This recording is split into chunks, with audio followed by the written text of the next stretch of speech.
Kavet the Catalyst, Lightsleepers. How did I get into beats and making beats, production? It's out of necessity, really. You know, it's all about rhyming. But back in the day, it's like, what would I rhyme over?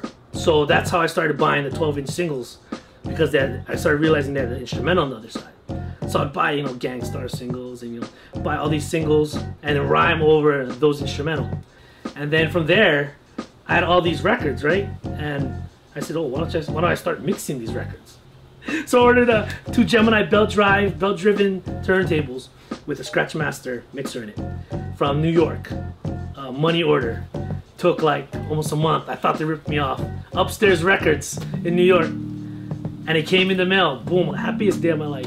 I got to play the records. I started mixing. I was like, hey, I'm gonna start mixing these records. Then I started realizing, wait a minute, my dad has records. Because my dad was a musician. He played, I think, clarinet and trombone, or no, trumpet. And he had records. He was in a band, kind of like a funk, kind of like a Kalapana, a little bit more funky, like an underground band in Hawaii. So he had all these records, and I started noticing the things that were sampled on the 12 inches that I bought.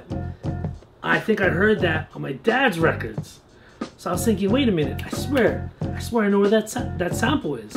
So I go into my dad's records and pull out the records and just start looking for the samples that they used, you know?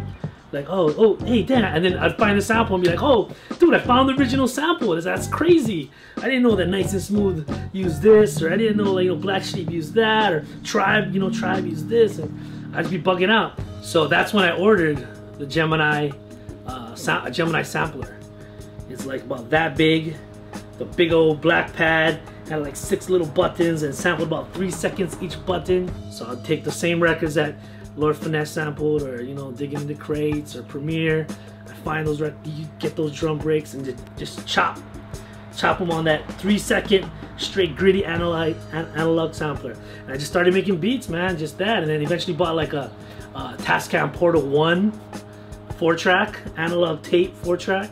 Like, I didn't want to rap over anybody else's beats anymore. I wanted to scratch on my own records. So I started making beats, started rhyming, started scratching on my own beats, and that's pretty much how it is, man. But that Gemini sampler, that's all what it started. And then my homie Just 1-0, he picked up this Ensoniq EPS 16 Plus, which is the precursor to the ASR 10. At that point, I was just using the S20, and then he had to move to San Francisco. So yeah, he sold it to me. Before he left, he just showed me how to chop a few times. I made a lot of beats on this thing, and this is like the OG right here, like analog. Eventually got one of these little kids. I got me an SP404 SX.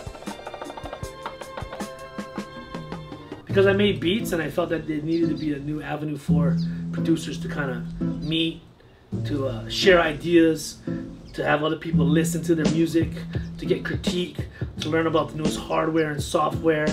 Like, I find that valuable, you know? So, because my name is The Catalyst, it's like, who else is gonna do it, man? I mean, in 2003 and 4, ain't nobody really trying to do that. So right around that time, I always thought about, you know, what's next kind of deal. Because I had an event called Trip the Lights, which was like a audio, visual kind of event. So there'd be an art show, live art, people playing, you know, underground hip hop, live instruments, beat machines, and all that good stuff. So right around 2003 or 4, Sentric came up to me and was like, yo, Kavet, man, Melzy came back from New York and he got this DVD, and they have this thing called the IPA, International Producers Association, and they do a beat battle. I was like, what? A beat battle? So he's like, yeah, you gotta watch this DVD.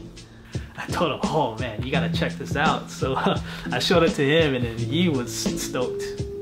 So shortly after that, you know, the IPA beat battle inspired Kavet to create Beatroot. So I believe it was around 2004. That's when he had the first event, which was you know, more like a test or an experiment. Everybody had MPC 2000s, 2000 XLs, and SP1200s, and it was like 6 or 8 dudes just battling beat for beat, high energy, hype, just battling, and all the beats were like banging. So I was like, we gotta do this in Hawaii. So at that event called Trip the Lights, I set up the first beat battle in Hawaii. We had 8 producers sign up. Some of them were Slap Symphony, DJ Monkey, Ion Mike, Sentric, Ray Skelton, DJ Fame. Fame won, DJ Jesse Fame. And then I think Fame won that one. So that was the first beat battle. It was we called it Beatroot. But not till like a year or two later, I started figuring like, you know, we should actually take it the route of the IPA and do it as a 6 qualifiers.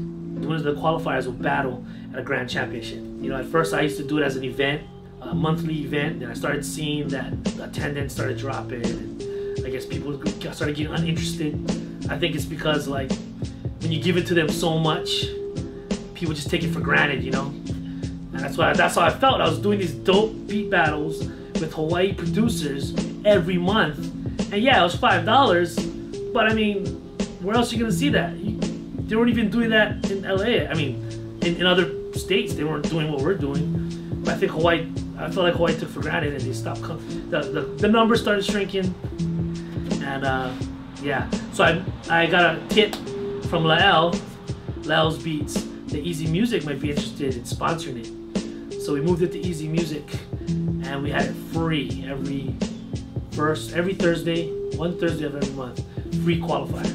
And then the Grand Championships is like the boom, the final hurrah to see who won. So right now we got, so there's 6 Grand Championships, and the winner of the 6 Grand Champions are gonna battle for like an ultimate supremacy Grand Championship nest.